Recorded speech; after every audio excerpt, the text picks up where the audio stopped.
Watchers will keep their eyes on the sky this weekend as debris from a Chinese rocket is expected to come crashing back to Earth. China's powerful Long March 5B rocket is out of control after blasting off last month. It successfully carried the first section of a future space station. Right now, the 100-foot space vessel is speeding around the Earth at 17,000 miles per hour.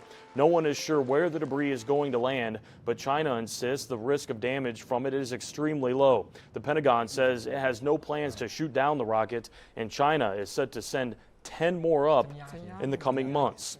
And we're taking a look at what that means for us here locally in Greater Lafayette. News 18's Peter Hewlett spoke with a local expert and has more. Most times when a rocket goes up, it comes back in a controlled fashion. But when it comes to the March 5B rocket, that's just not the case. Purdue University Associate Professor Dr. Carolyn Free is a space debris expert. She says while most space objects burn up passing through the atmosphere, March 5B is about 20 tons too heavy for that. Yeah, it's the heavy, mass-rich pieces that don't burn up completely. And with kind of the 23 tons, it will not burn up completely. Latest projections have the rocket crashing into Earth sometime Saturday afternoon, but that time frame isn't certain. So, with the unpredictable nature of the tumbling rocket, should people be concerned? Free says no. If you know it's coming down over your city or town, then that's to be concerned.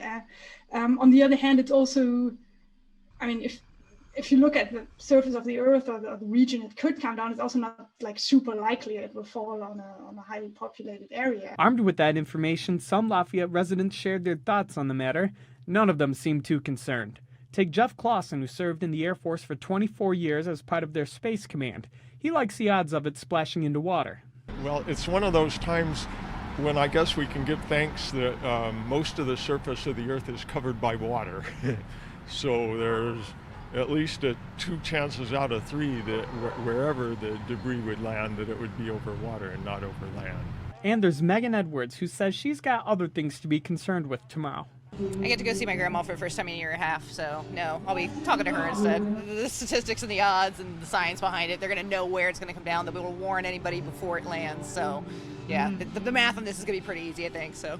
In Lafayette, Peter Hewlett, News 18. Dr. Free reminded us that this is not the first time Earth has had an uncontrolled re-entry, and it probably won't be the last.